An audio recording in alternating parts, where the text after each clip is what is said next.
Assalamualaikum warahmatullahi wabarakatuh. Perkenalkan, nama saya Mardi Aulia Manubis dari Prodi Sistem Informasi Geografis Angkatan 23 dengan NIM 23 garis miring 513607 garis miring SP garis miring 22236. Di sini saya akan menjelaskan terkait materi dan juga hasil praktikum dari Instance Segmentation. Sebagaimana dijelaskan oleh Tias dan Ratnaningsih, instant segmentation merupakan salah satu pendekatan dalam geospasial artificial intelligence atau GeoAI yang digunakan untuk mendeteksi sekaligus memisahkan objek individu pada data citra. Menurut Heriadi dan Irwansyah, berbeda dengan semantic segmentation yang hanya membedakan kelas objek secara umum, di mana instant segmentation ini mampu mengenali setiap objek sebagai entitas unik.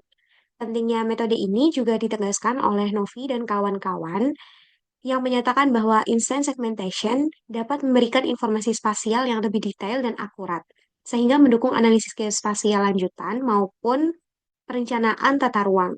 Dalam praktikum ini, instant segmentation diterapkan pada data raster wilayah Jakarta dengan fokus pada objek bangunan yang diverifikasi menggunakan shapefile sebagai ground truth. Tahapan analisis ini diawal Tahapan analisis ini diawali dengan penambahan data raster dan juga shapefile bangunan dari wilayah Jakarta. Selanjutnya, dibuat field berupa class dengan tipe long dan diisikan menggunakan calculate field dengan angka 1 untuk menandai objek bangunan, di mana pembuatan field ini diperlukan agar setiap objek bangunan memiliki label yang dapat dikenali saat proses training. Selanjutnya, training dilakukan menggunakan tools export training data for deep learning, di mana tool ini berfungsi untuk memecah data raster dan label vektor ke dalam potongan kecil atau image tiles agar dapat diproses oleh algoritma deep learning. Formatnya atau parameter-parameternya yang diisikan yaitu input raster berupa data raster wilayah Jakarta. Kemudian di sini menentukan output foldernya dan mengisikan input feature class-nya berupa data shapefile wilayah Jakarta. Dan class value field-nya dipilih untuk field class dengan metadata formatnya yaitu RCNN mask yang berfungsi untuk mendukung instant segmentation dengan representasi mesh untuk setiap objeknya, sehingga model dapat belajar mendeteksi sekaligus membedakan objek yang saling berdekatan. Kemudian, hasil dari export training ini yaitu terdapat beberapa file, di mana yang pertama yaitu image, seperti ini, kemudian yang kedua yaitu label, seperti ini. Kemudian di sini terdapat S3 accumulated state JSON seperti ini. Kemudian untuk selanjutnya yaitu terdapat map dan juga stat seperti ini untuk mapnya dan ini untuk setnya. Kemudian setelah itu proses dilanjutkan untuk melakukan pembuatan model dengan tools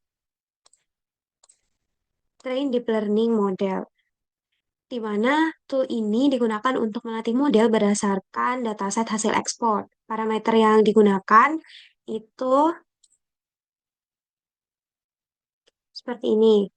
Diisikan input training datanya berupa data folder dari hasil ekspor, kemudian menentukan output foldernya, mengisikan max dari epochnya 20, kemudian model type-nya mesh RCNN, kemudian mengisikan bagian data preparation-nya, yaitu batch size-nya mengatur 4, validation-nya diatur dengan 10, dan chip size-nya 224.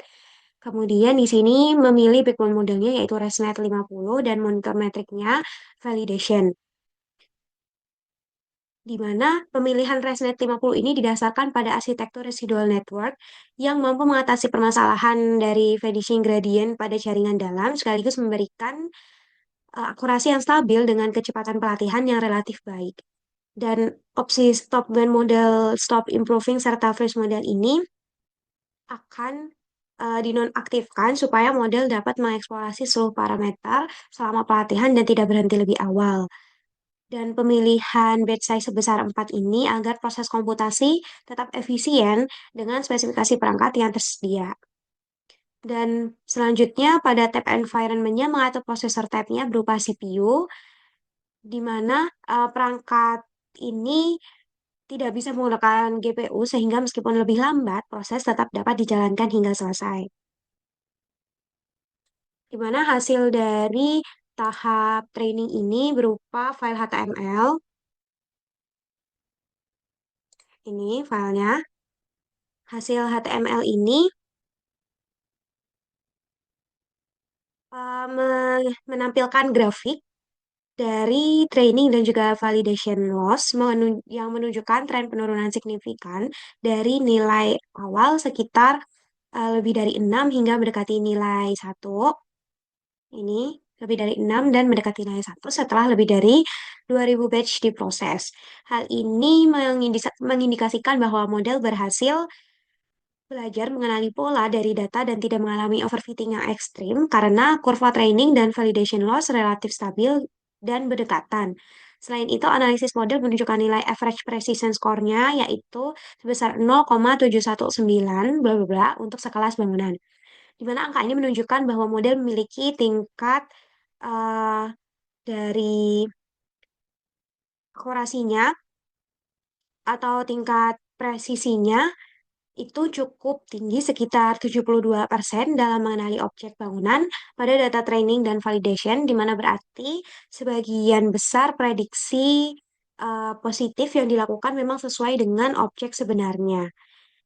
Di mana setelah ini bagian contoh ground truth atau prediction-nya seperti ini, di mana setelah melakukan pelatihan ini dilanjutkan dengan mendeteksi objek dengan tool detect object using deep learning yang berfungsi untuk melakukan prediksi objek pada citra raster dari wilayah Jakarta, dan tool ini akan bekerja dengan memanfaatkan uh, model dengan format .pmd seperti ini untuk pengisian parameternya. Input rasternya berupa data raster dari wilayah Jakarta, kemudian menentukan output detect objeknya, dan model definition-nya yang sama seperti saya bilang tadi, yaitu hasil dari train modelnya dengan format EMD. Sini mengatur argumennya yaitu padding sebesar 64, batch size sebesar 4. Kemudian di sini juga mengatur pada bagian environment-nya, prosesor type-nya diatur menjadi CPU. Kemudian dilakukan run, di mana eh, pengaturan EMD tadi merupakan ditentukan dari citra wilayah Jakarta, dan penyesuaian ini akan menghasilkan detect object seperti ini. Nah, ini adalah data shapefile awal dari wilayah Jakarta, kemudian hasil detect objeknya seperti ini dengan tabel atribut yang tertampil.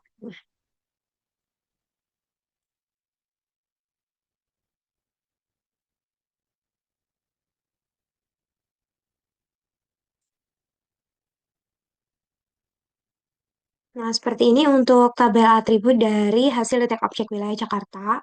Kemudian, tahap terakhir adalah evaluasi menggunakan tool compute akurasi for object detection, di mana tool ini digunakan untuk mengukur kinerja model dengan membandingkan hasil deteksi atau detect feature terhadap shapefile bangunan wilayah Jakarta sebagai ground truth.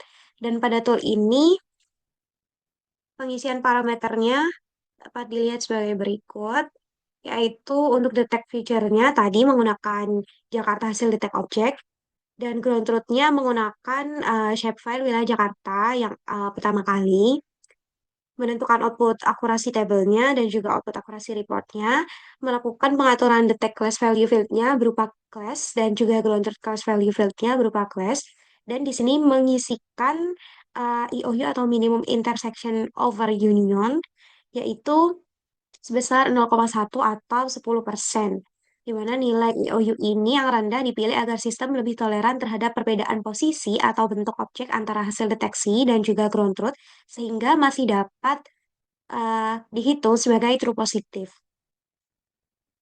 Hasil ini dapat dilihat atau bentuk reportnya yaitu dapat tabel. Ini hasilnya sama dengan eh, yang ada pada ArcGIS Pro ini, di mana pada hasil akurasi report wilayah Jakarta ini diperoleh nilai precisionnya sebesar 0,2343 dan recall-nya sebesar 0,8860 serta F1 score-nya 0,3706 pada IOU lebih dari sama dengan 0,1.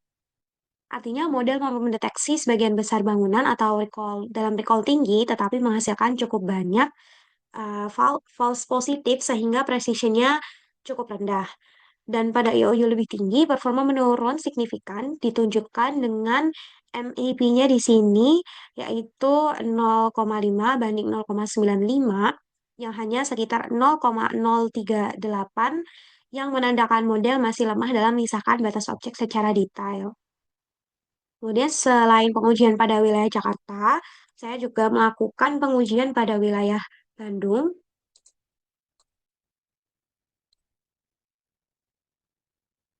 Nah, di sini melakukan detek objek juga pada wilayah Bandung. Meskipun untuk menguji Bandung ini, kemampuan generalisasi model pada area berbeda dari hasil train sebelumnya. Hal ini penting karena model deep learning yang baik seharusnya tidak hanya bekerja pada data latih saja, tetapi juga dapat diaplikasikan pada wilayah lain dengan karakteristik yang berbeda. Di mana dari hasilnya yaitu dapat dilihat yang ini untuk shapefile awalnya dan ini hasil dari detek objeknya serta dapat dilihat untuk hasil tabelnya seperti ini sama juga berupa hasil reportnya seperti ini di mana mendapatkan precisionnya sebesar 0,0820, recall-nya sebesar 0,9038 dan F1-nya sebesar 0,1503. Hasil ini menunjukkan bahwa model masih mampu menangkap sebagian besar objek bangunan atau recall yang sangat tinggi, namun precision jauh lebih rendah dibandingkan wilayah Jakarta sebelumnya karena jumlah false positif yang sangat besar atau lebih dari 200 2.600 dan nilai MAP-nya di sini 0,5 dibanding 0,95, bahkan hanya sekitar 0,0057 yang menandakan performa model hampir gagal ketika diuji pada tingkat IOU yang lebih ketat. Di mana perbedaan hasil antara Jakarta dan juga Bandung menunjukkan bahwa meskipun model memiliki performa yang cukup baik pada data yang serupa, dengan data latih, kemampuannya akan menurun drastis ketika diterapkan pada area dengan pola yang berbeda. Hal ini terjadi karena model hanya dilatih menggunakan data Jakarta, sehingga kurang mampu mengenali variasi objek dari bangunan yang ada di wilayah Bandung atau di wilayah lain. Di mana dengan demikian alasan utama dilakukan deteksi objek ini pada wilayah Bandung adalah untuk menguji transfer transferability atau kemampuan dari generalisasi model. Dari hasil ini dapat disimpulkan bahwa untuk memperoleh model yang lebih adaptif perlu ditambahkan data training dari berbagai wilayah dengan karakteristik yang berbeda agar model dapat belajar pola bangunan yang lebih beragam. Kemudian, secara keseluruhan dari rangkaian mulai dari tool export training data, train deep learning model, detect object using deep learning, dan juga compute accuracy for object detection berhasil menunjukkan alur lengkap instance segmentation berbasis deep learning, di mana hasil training dengan backbone ResNet 50 memberikan presisi tinggi pada data latih. Namun, pada pengujian akurasi spasial baik di Jakarta maupun di wilayah Bandung, precision modelnya masih rendah akibat banyaknya false positif. Hal ini menunjukkan bahwa model lebih baik digunakan untuk mendeteksi keberadaan bangunan secara umum, sementara untuk delineasi detail batas bangunan serta aplikasi lintas wilayah diperlukan optimasi parameter, perluasan data latih, dan juga arsitektur model yang lebih kompleks. Sekian presentasi atau penjelasan yang dapat saya eh, representasikan. Kurang lebihnya mohon maaf. Wassalamualaikum warahmatullahi wabarakatuh.